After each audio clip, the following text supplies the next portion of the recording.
Hi everyone. So today we are going to cover microservices deployment using Docker and Kubernetes. Let's first discuss the agenda.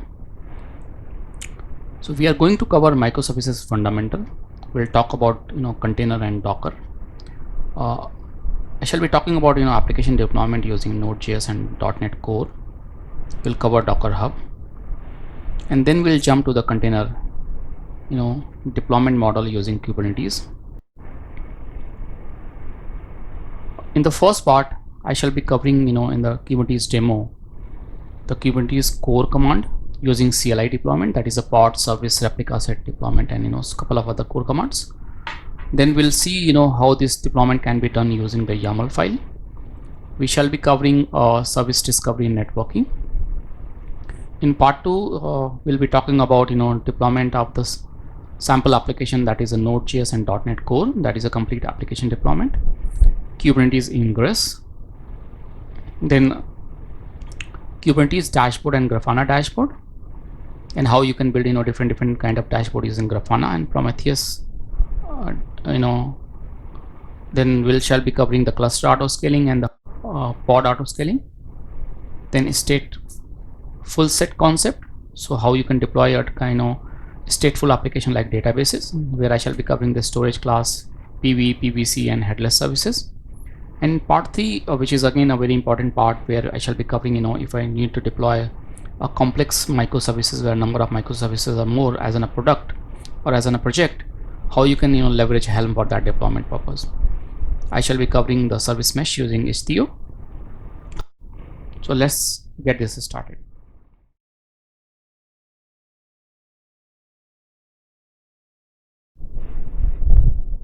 All right. So what is the microservices architecture? Before this, couple of things, right? So this session is not a theory-based session.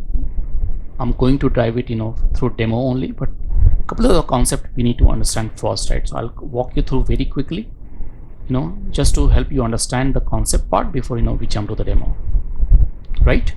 So you can go to the site microservices.io, where it is very nicely defined what is a microservices. But just to help you understand that microservices is all about building a small service which is independent of each other and can be deployed independently, can scale independently, right? But how would you decide that how many microservices I'm going to build if I need to build in a project, right? There are multiple patterns available here, but the most famous pattern is known as a domain-driven design, which suggests that based on your domain knowledge and business functionality, you can define that functionality as a service. So for example, say I'm going to show you the next in the next slide. There's an e-commerce site, right? So what are the core functionality in an e-commerce site? The core functionality could be an order processing system, a payment system, an inventory system, or maybe some other system, right? So you can create these independent service, physically independent service, and deploy them independently. So the idea is that if one functionality needs to scale because of some reason, the load is coming there, you should be in a position to do that. So this is a typical use case, right? If you see this middle layer, so these are the microservices created for a particular environment: account service, inventory service, shipping service, and they are exposed using the REST API. Is further consumed by different application, like through API gateway. Mobile application is directly calling them, and one web service is not directly calling them from web application itself. One important thing to notice here is that each microservices are going to have its own data store. That doesn't always mean that you create a separate database server altogether for each microservice. That may be a costly affair, right? But the whole idea is that you may go and create a single database server, but database for each microservice should be separate and independent. So if one microservices need to scale, that can scale independently without any dependency on the other microservice, either from the UI point of view, API point of view, or from the database point of view. Second thing, from the services communication point of view, if one microservices need to communicate with other microservice, that cannot directly go and consume the database from the other microservice. That need to go through the API. So these are the core concepts you need to keep in mind when you go and start building your application using microservices.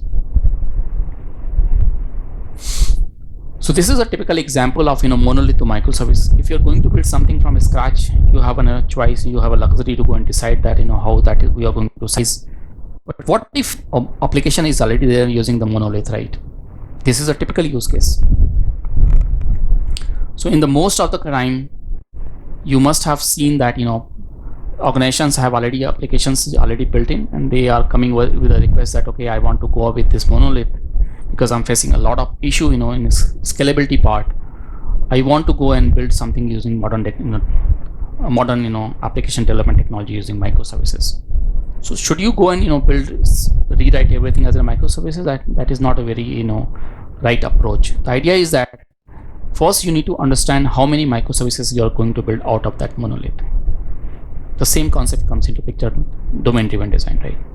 Once that is done, start taking one by one service slowly and gradually, build as an independent microservice, test it, and go and pick some other piece of code and write as a microservice. So by doing this, you will be reducing your risk, and you will be able to come up with number of microservices as you go along. So this picture shows that the same approach from left to right. There's a monolith, and at the right hand side we were able to complete the microservices approach by splitting the monolith into small microservices. Then what is a container, and then what is a Docker? Before we understand that, let's define the problem statement. We all know that any organization usually work with a different application stack with different technologies, different architecture altogether. So have you faced any problem during deployment where your code was working on dev environment, it was working on test environment, but when you go and deploy that on a production environment, you start facing issue? You must have faced this, right? Everyone used to face this issue with a monolith or maybe traditional deployment approach. Why this used to happen? The simple reason is that all the application which you build, the dependencies need to be deployed separately on operating system first before you go and deploy your application. So if there is any change in the dependency or on operating system version, your application may not work. For example, you have tested your application on a particular version of operating system, then particular version of your web server. But when you go on and deploy application on a production environment, if there's any change in the version, there's a possibility that because of the compatibility issue, that may not work, and you need to go and fix it there. The second problem you may have faced, that even if you have done the deployment on production and you need to upgrade the operating system of production environment, can you go and do that? It's not that easy, right? You need to go and test it first if your application is compatible with that operating system upgrade version, and only then you can go and deploy it. How you can solve this problem? The answer is container. Why? Container is a lightweight, portable, consistent a package which takes all the dependency in itself. So whenever you create a container, or basically image which is used to deploy a container, all the dependencies required to run that application are built as in a package. So once application image is built, you can go and deploy on any other platform. It guaranteed to work. The only dependency is the kernel of operating system. It talks to the kernel of operating system. So as far as your operating system kernel are same, it is going to work. So Docker containers are everywhere. As I mentioned, it is supported on Linux version, it is supported on Windows version, it can run on data center, it can run cloud or in a serverless model. Well, as we go and discuss, we'll see these features. What are the benefits of running containers? As we discussed earlier, it's portable runtime application environment. It packaged everything and all the dependencies as on a single artifact. So once it is built on one particular kind of operating system, it is going to work on same flavor of operating system on a different environments. You can run different application versions because they are lightweight in nature, faster deployment, and definitely you can reduce the deployment cycle. Then what is a Docker?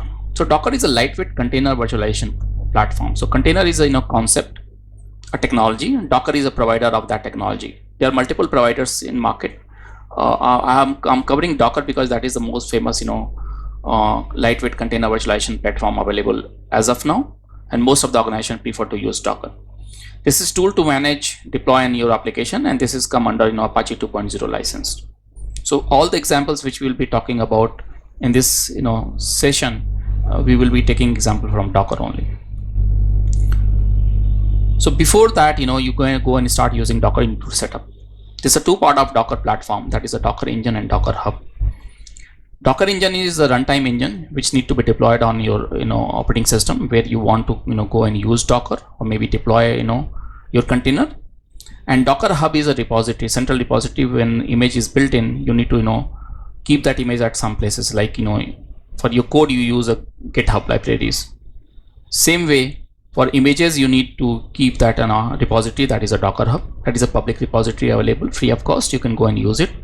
But from security purpose, my recommendation is that for the production use case, go and use some repository like ECR provided by AWS, which is more secure and private in nature. But for testing purpose, you can go and use the Docker Hub. In our example, we shall be using Docker Hub only. How that image looks like, whenever you create a Docker image, how that looks like. So basically, as I mentioned, right, all the dependencies of particular application need to be built in with image itself, and that's where this layered architecture comes into picture.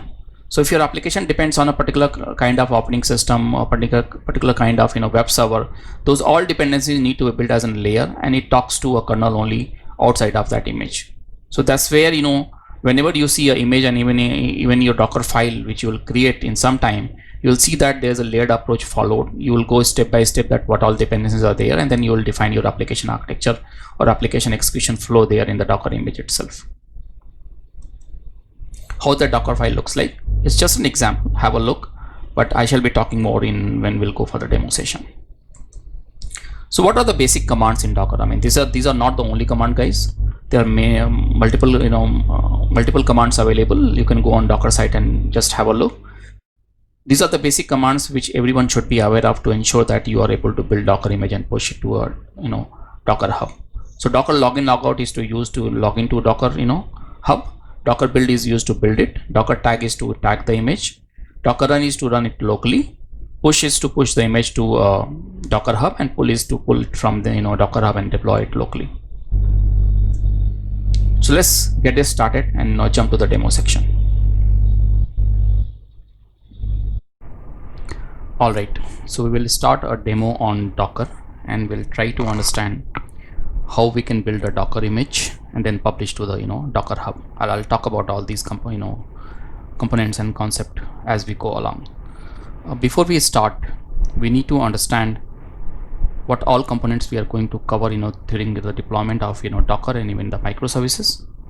So I'm going to use one single application for talking about Docker, how the image is built, how things are compiled, and publish the image to the Docker registry. But when we'll go for the deployment of the Kubernetes, we are going to talk about a couple of the services which we will be doing during the deployment process. The first service which I'm going to talk about is the order service. So basically, this is the front end service which is going to call other services. If you see on the screen, this order service is going to call inventory service.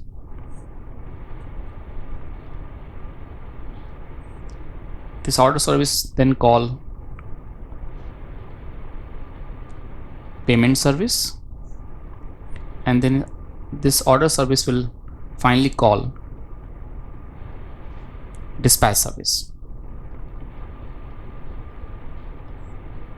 So these services are not a full-fledged services where I have written all the functionality. I've just written some single statement which are returned by these services so that you can understand how this communication is happening, right?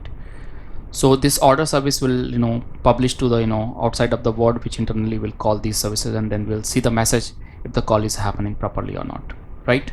So let's get this started, the Docker first, and then we'll jump to the Kubernetes demo.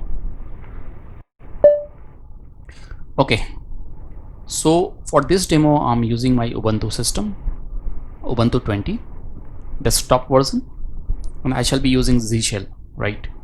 So if you see the application structure, I'm inside my application. Let me just show you first, the structure of the application and from where you can get these applications. So all the application which I'm going to use for this demo purpose is already available in GitHub repository. I'll give you the link in the description so that you can go and download it. So I have already downloaded it. So inside this, container folder, there are a couple of folders. So we will be focusing on Docker as of now, and as I go along, I shall be talking about the application. All the application which are used in this demo purpose are written using Node.js, but based on your comfort level, you can use any language. I shall also be giving a demo of .NET Core application so that you can understand, this can work with any kind of, programming language. So let me just go inside Docker. All right. So before going for and finding any command, you need to deploy a Docker. To deploy Docker, just jump to the Docker website where you can find so get Docker, right? So this is a docs.docker.com.getDocker, and you can get a different flavor of operating system. So if you are working with the Mac, you can go with the Mac option or Windows or Linux option, right? So just go and deploy it, and to test it if deployment is working or not, just check the version post deployment system. All right. Okay, so first let's talk about the application. Let me open the application. If you see, there are multiple files in this application. The main file is index.js, since I'm talking about Node.js application, so that's why you see the extension JS, and there are a couple of modules which are inbuilt and integrated with this application. I shall be using a code, Visual Studio Code, for my editing purpose. So let me open this in code.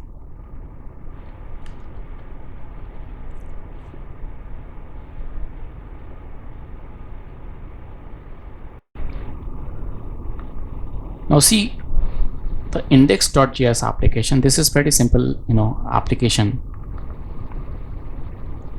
If you see, I have just integrated some modules which are used for exposing my service to a particular port, and this application is doing nothing, simply publishing a welcome here message, right? And this is listening on port 8080.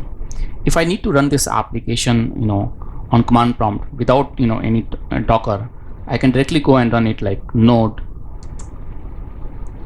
index.js. So now this is open, listening on port 80. I just need to go to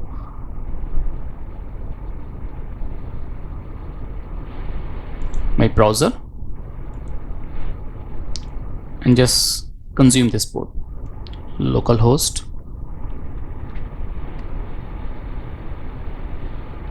8080. All right. So this is working, right? I can close this. So I've tested my application.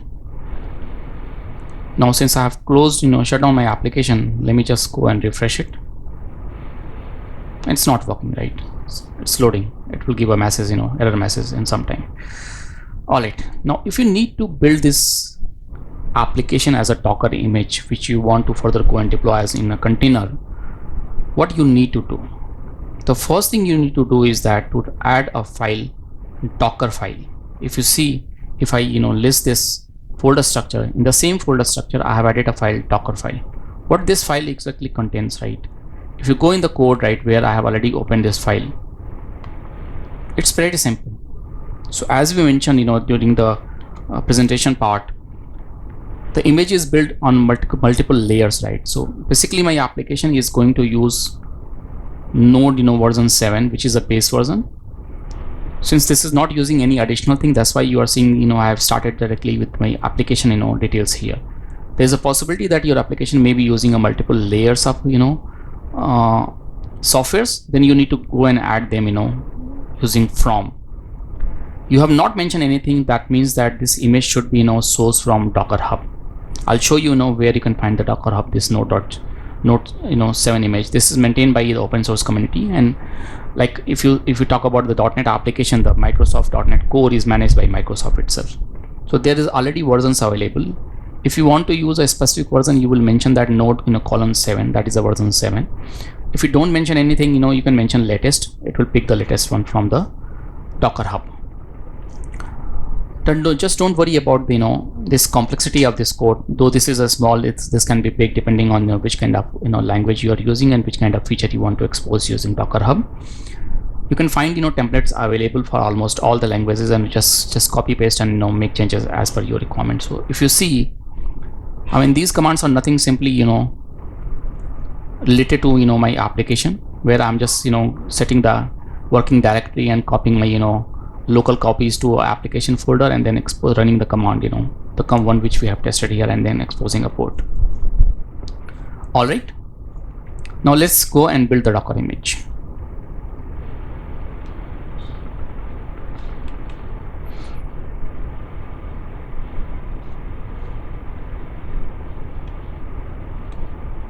Face my shell. Okay.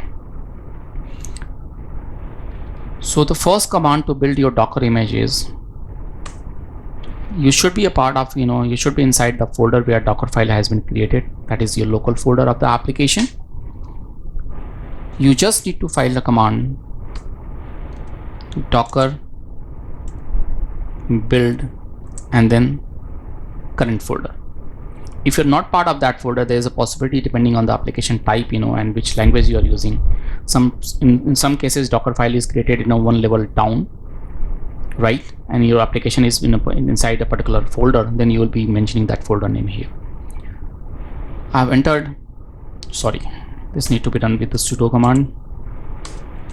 That is a permission issue. Docker build.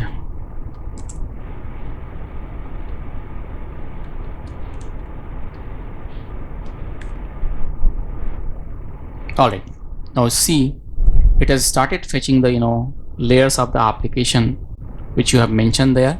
Since I've already built it once, the layers are already available in my local system. That's why you are seeing fast processing. But if you are doing this first time, the image need to be downloaded first, and then this need to be built.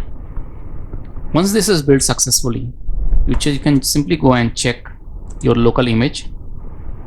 The command is docker images. Again, sudo docker images. Now see,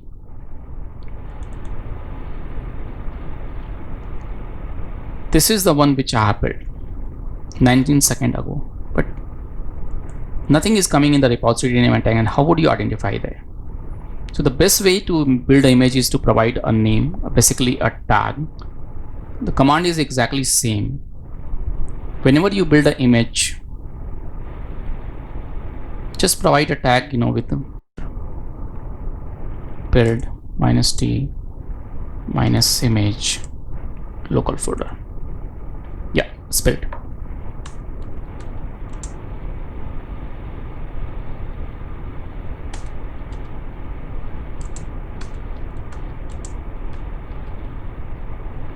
Now see, we have got a name so that we can identify, and since we have not mentioned any tag, it has tagged as an latest. You can mention a version like my image colon version number v2 or something like that, so it will be listed here. But if you are not mentioning anything, it will be tagged with the latest. It means this is the latest version. Now my Docker image is built. So what you need to do, that you need to push it to a repository from where you can use this for the deployment purpose. There could be multiple repository in the market available at this moment.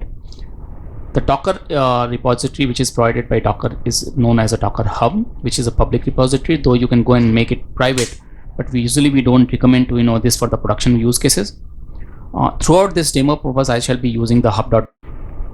But I would highly recommend if you're going for the production use case, go and use some private repository like ECR, which is Amazon repository, which is a private in nature and more secure.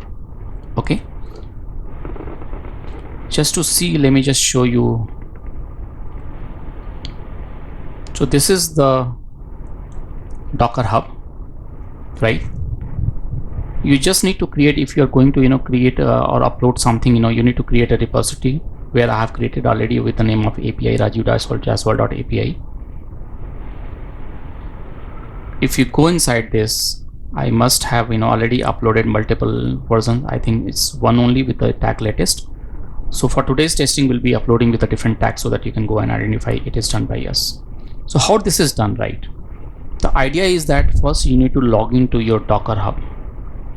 To log into Docker Hub, you just need to give a command sudo docker login. You just need to give a command, your username, which you have used to create your repository, then password,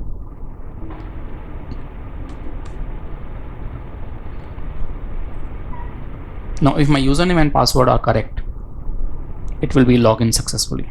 So it's done. Now I'm in a position to push to the repository. But how do you push that? The command is docker push, but before that your image need to be tagged with repository where you want to push the image, you want to upload the image. If you see here, my repository name is Rajiv-Jaiswal/API. In that case, bring up the image itself, I can give that tag with -t. I'm going to build it again with a simple same tag which I want to use for my pushing my repository to.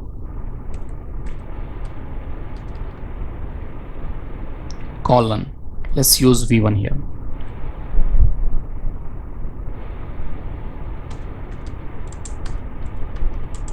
Let's test. So we have here, let's verify it. So it is there, v1. Now you just need to do docker push, I need to use the sudo access docker push, and then the one which you have tagged.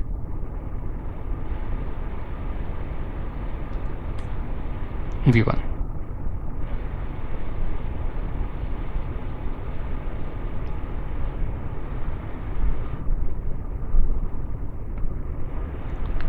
What's wrong? Oh, let's see. Okay, so this is /API. I have done a mistake here.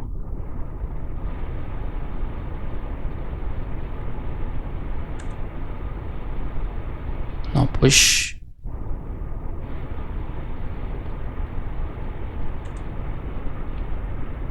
Now see, it has started pushing the image, basically uploading the image. Since every image is created with multiple layers of application or software, so each things will be pushed first to complete the complete push of your image. Let's wait for a couple of seconds.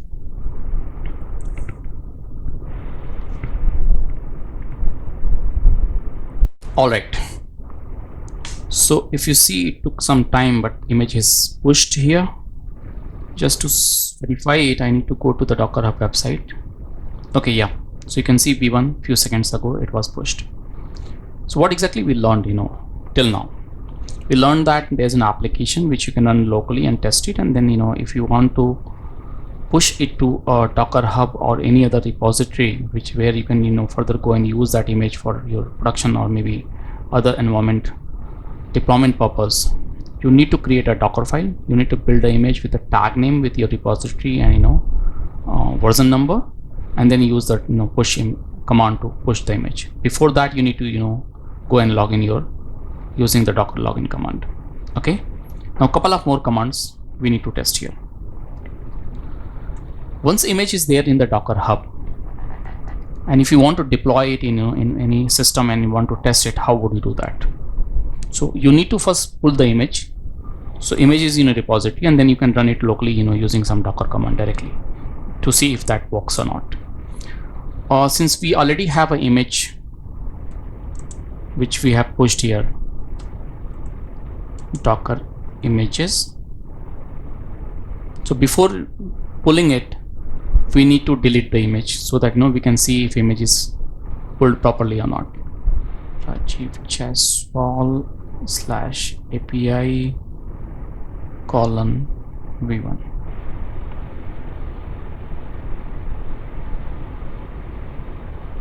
Okay, I have used this capital.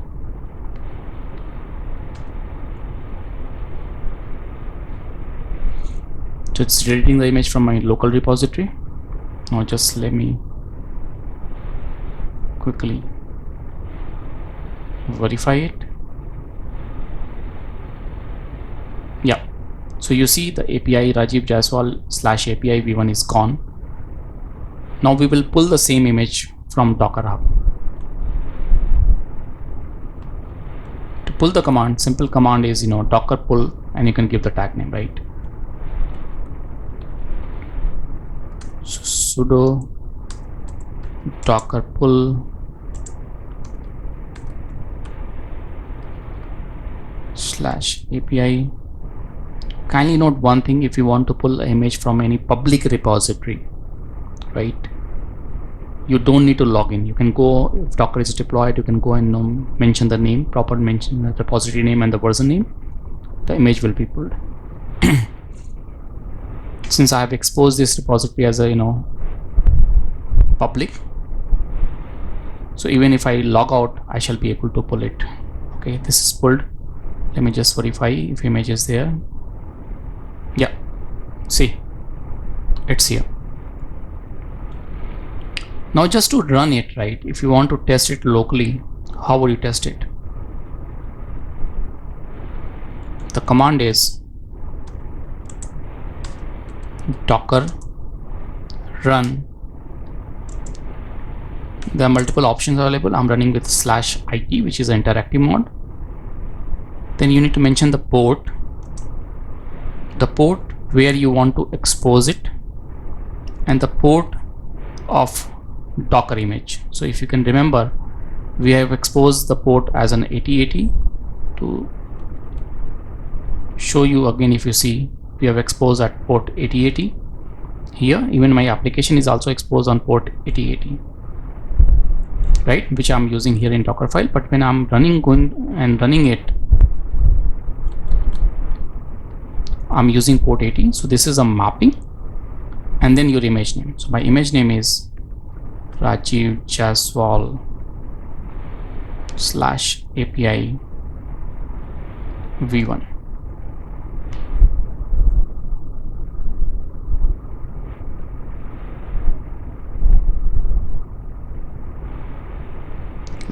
Okay, so it started running on port. This message is coming from my image in application. That's why you are seeing port 80, but actually I have mapped it to port 80, so I shall be able to access this application on port 80. Let's go and verify it. So this was port 8080 where I directly ran the command, and application is not available at the moment. So it should be available on port 80 because through Docker I have exposed that in port 80. Voila, it's working. Okay, so these are the basic command, right? There are plenty of commands available in the Docker. Just go and access the Docker site and go through all the commands. You will be able to understand, but the basic command is the docker login and logout. To log in and log out from the Docker itself, then docker build, then docker tag. If you have not tagged, and if you want to tag it separately, or maybe you can use the tagging using the docker build itself, docker push, docker pull, and docker run. All right, so that's all for this session. Since our image is already there in the Docker Hub, in the next session, when we'll start the Kubernetes, I shall show you what all the application name which I have mentioned initially, that is order, inventory, payment, and dispatch. Those microservices are already there in the Docker repository. I'll walk you through the application before going and jumping to the Kubernetes details, and then we'll see how those applications can be used to deploy using Kubernetes. Okay.